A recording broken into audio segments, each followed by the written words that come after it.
I am Daniel Madison, shouting, standing on the shoulders of giants whilst crushing them to the ground. May the bridges that you burn keep your lights on and keep your bills paid for now. If you haven't seen yesterday's video, I talked a little bit about my false shuffle theory and I gave an updated tutorial on a vice shuffle. I left a lot of questions unanswered and open-ended ideas with the false shuffle theory that a lot of these ideas and thoughts came back at me in the comment section in a very positive and organic way. A lot of questions I should have really answered whilst making the video yesterday. If you haven't seen the video yesterday, I implore you, go and watch it now before continuing watching this video, because this video might not make too much sense if you don't know what I'm talking about. So the false shuffle theory, just to catch up, is the idea of doing nothing but false shuffles through your entire life, never doing a real shuffle. This enhances your false shuffles and it leaves them indistinguishable between false shuffles and real shuffles, because you never do real shuffles. And in that sense, your false shuffles always look like real shuffles. Go back and watch the video. So there's a few unanswered questions, and one thing came up that I wanted to address and talk about and actually show you with a deck of playing cards. The false shuffle theory, I know 5 or 6. I know 6 false shuffles that I do on a regular basis. 2 of them specifically way more than any other, and the vice shuffle that I taught yesterday, I do that far less, simply because it looks a little bit unusual, it looks a little bit pretty, and it doesn't look like a standard shuffle that you would see in a real environment, in a real card game, in a real... If you did that shuffle for somebody, it looks like you can handle playing cards, it looks like you know what you're doing. It bleeds into the soap theory, the dirty theory, which I'll talk about in an upcoming video. But a few of the unanswered questions, somebody mentioned that the only real shuffle that they have to do, because they love doing it so much, is the one-handed shuffle. In this video, I'm going to show you my version of the one-handed shuffle and how to make it false.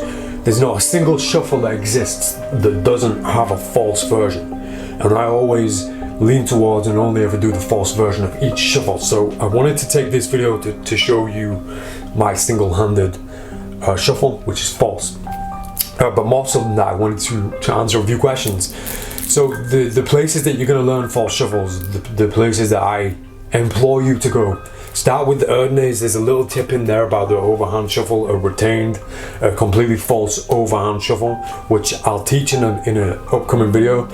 But definitely seek out the Grey Shuffle by Benjamin Earl, at the same time as the Truffle Shuffle by Derek Delgadio, at the same time as my In the Hands ITH false Riffle Shuffle, which is in How to Cheat at Cards. I think I might be doing a masterclass on that soon, maybe, I don't know. But those 3 shuffles, they're all, I say look at them all at once because they're all so similar and they all have the same idea, and they're not competitive. They all bring different ideas. I believe that mine fixed a problem that was in Benjamin's, which was in Benjamin Earl's, but his psychology and why he does it his way, very fascinating, very interesting to look into, and I've never seen it done cleaner than Derek Delgadio. So go check out the Truffle Shuffle too in his. But for every real shuffle that exists, all you got to do is search and you'll find a false version of that shuffle. So on that note, I wanted to show you this one-handed false shuffle, because somebody mentioned that they will do that for real forever because there isn't a false version, and I beg to differ. This is an old idea, and I'm sure 100% is not mine. So I'm not going to teach it fully. It's not my place to teach the one-handed shuffle itself, but I can teach you how I correct that shuffle to make it false. So the one-handed Riffle Shuffle false variation by your good self looks like this. The first shuffle is the shuffle itself, the single-handed Riffle Shuffle, followed by straightening up the deck, and then another false shuffle. So now the deck is in brand new deck order as it was to begin with, and we hid the correction, we hid the deception and we misguided, not misdirected, we directed attention away from the fact that this is false by executing another shuffle. So it's not my place to teach this shuffle, to teach single-handed riffle shuffle, but I can teach you how I correct it. That all happens in this moment where I execute a few cuts, a few faro cuts, where I'm actually correcting the order of the deck. Now that you've seen it up close a few times, we're going to change the angle so that I can talk to you more properly, more directly, and we can take a look at the actual mechanics of how this shuffle is completely false. So there's a few really tasty little bits of deception going on here with this shuffle. As I said, it's not my place to teach the one-handed riffle shuffle. I don't know the correct crediting, but I'm sure that if you search around on YouTube, you can find 100 different videos of people teaching you it, maybe in an incorrect way, but I'm going to teach you steps of it in this video in order to show you the deception. But the deception itself is very, very well hidden in the psychology of action. And what I mean by that is, once you've executed the one-handed riffle shuffle, it looks like the two packets have merged together.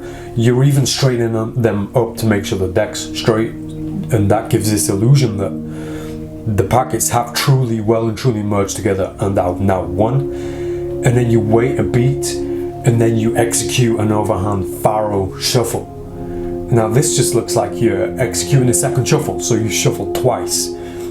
Little do they know, the first shuffle didn't actually merge, it didn't go together. The second shuffle is actually deceptive, it's not a real shuffle. So the whole thing is quite convoluted when you break it down, but in action, when you watch it, it just looks like the deck's been mixed up.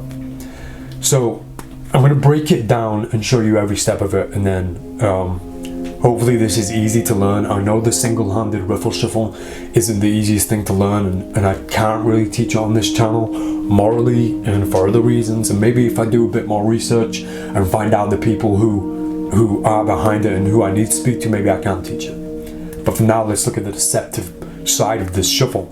You've seen it up close. You start with the single-handed riffle shuffle, which looks like this. Now at this point, when I get to this point, I'll do the whole thing first. When I get to that point when the two parts merge, the packet on the left packet, which is a lower packet, it goes on top of this packet. So the first few cards, the top few cards, go on top of this packet, on top of this side. This packet also goes forward. It's jogged forward by about 1 centimeter, by about the width of that finger one, as you can see, and they stay like this. So now when I merge them together, which is awkward to show you, the two packets don't actually go together. You can see that I can grip one packet here and one packet here, and then all I've got to do is pull them.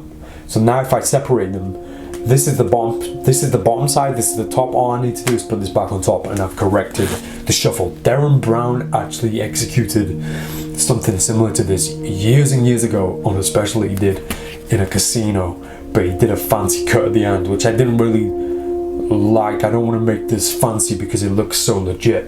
So when you get to this point, you execute a one-hand riffle shuffle here. I leave the bottom packet is now out jogged to the side. Now I do straighten up, I do actually tidy up. The finger two and the thumb go over the end like this to straighten up, but I don't push them in, I'm just tidying up. And then I grip the upper packet with finger two and the thumb at the back, just that packet. Now this packet isn't gripped, the bottom packet isn't gripped.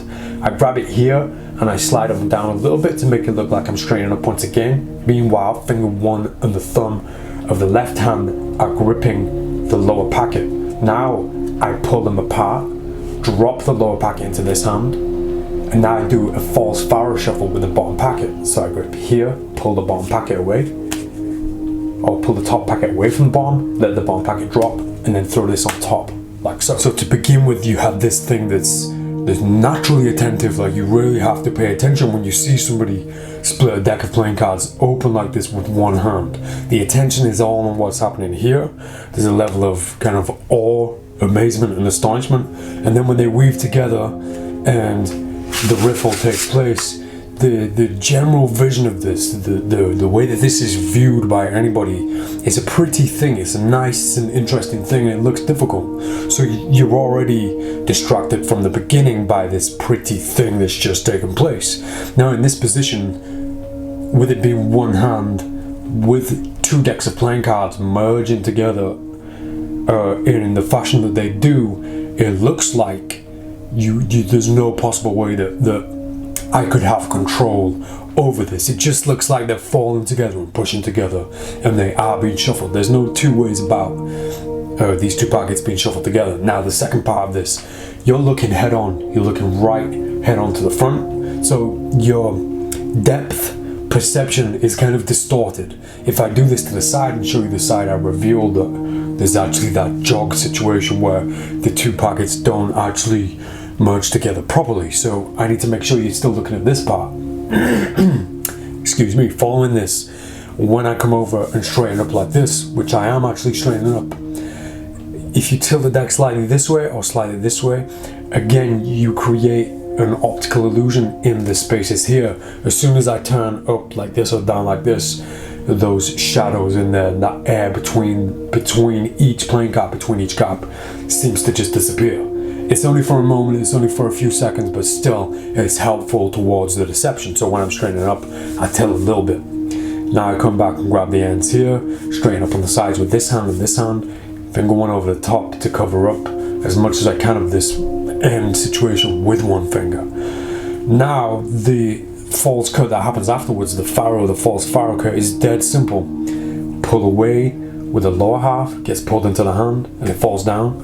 Now with this hand, I do maybe two more cuts.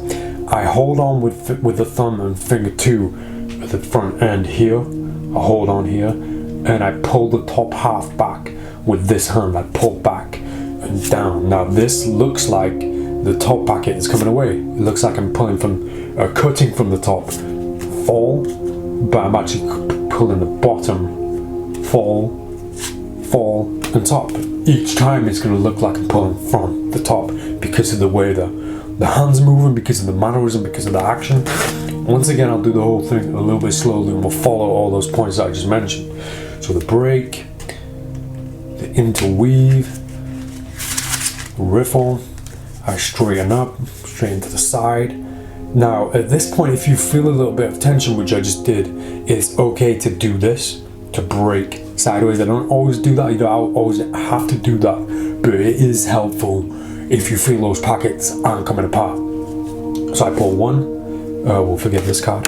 I pull one, again from the bottom, and the last one on top, and the deck is back in brand new deck order apart from the 3 of hearts, which went along for the ride. There's a moment in this deception, there's a moment where you need to wait for a beat. You don't need to rush, don't speed. This is one of those deceptive techniques, one of those deceptive methods that's so perfect. You can do it slowly, you don't need to rush, and the beat happens at this point. So get your shuffle in place first. And also, you don't need to be strict about this packet going on top. I miss it sometimes. It's an easy thing to hide. So if you don't happen to get this on top, just hide the top like this. So I haven't got it on top in this case. And the reason that's important, by the way, is when I pull this packet out, it should look like it's coming from the top, but really you can see it coming from the inside. So you can see there's a little bit of a problem with that. Not too much of a problem, and here's why. When I straighten up, I keep the deck tilted slightly up so you can't see the top of the deck. Now when I pull this packet away, you can't see if it's coming from the top or not. You can't see it. But the moment I was talking about, the deceptive beat that you need to wait for in this situation, when you get here and you straighten up and straighten, you don't need to rush into the next part. You can wait. In fact, there's been many times where I felt the heat on me, where I've held in this position for a while. I'll show you. So I'll go like this, and now wait. Maybe you continue talking, maybe you continue the interaction, or or your spiel, whatever you're going to talk about whilst you're doing this. Wait for a moment. No one can see that these two packets are not together, because you're going to just naturally and intuitively find a way to keep your hand over the top and not show that. Now you can come back up and it looks like a completely different cut. Meanwhile, you're just correcting the problem caused by the initial original deception. So those are the basic mechanics that I'm willing to share of the false one-handed riffle shuffle. So I think there's a fascinating approach to the deceptive practices when it comes to false shuffles. And what made me think more about this was the comments from yesterday's video, was people addressing the fact that there are no false shuffles for this shuffle. There are no false shuffle versions or variations of this shuffle. Yes, there are. Yes, there are. You have to look, you have to learn. More importantly, the practice that I want to touch on for this very matter is what I do and what I did when I realized I needed a false shuffle for the overhand or for the in the hands riffle shuffle. It didn't exist when I was looking, so I made one. And that's where mine comes from. I made it, and then at a later date I found Derek Delgado and Benjamin Earl had published theirs too, and apparently Ricky J tried to stop tried to stop Derek from publishing his because it was too good and it was too real. Now if you see it, you'll see why it was prevented. But I do believe that Derek makes the same mistake that Benjamin Earl does, that I believe that I corrected, where you don't have to correct anything after the moment. So both their shuffles, when you achieve the riffle shuffle in the hands, you have to execute a final cut to correct a problem. In my version of it, in how to cheat cards, I'll teach it soon. You don't have to do that. So it's a simple little difference, but I implore you to go search all three of those, go and have a look and study all three of those. But there is a false variation for every single shuffle that exists, and if you believe there isn't, pick up a deck of playing cards, practice the real shuffle and think to yourself, how can I make this fake? How can I make this false? And you'll come up with something just the way that I did. If you want to see more of false shuffle teachings on this channel, just let me know which ones you want to learn. I'm definitely going to start teaching false table shuffles, push through the bridge shuffle that I did for Illusionist, which I shouldn't have done. I will put it on this channel, the broken bridge shuffle. This is a place for learning. You come here to learn. That's what I'm going to do from now on, and hopefully in every single video. No more messing around. Time to let the cards do the talking. I am Daniel Madison. See you next time.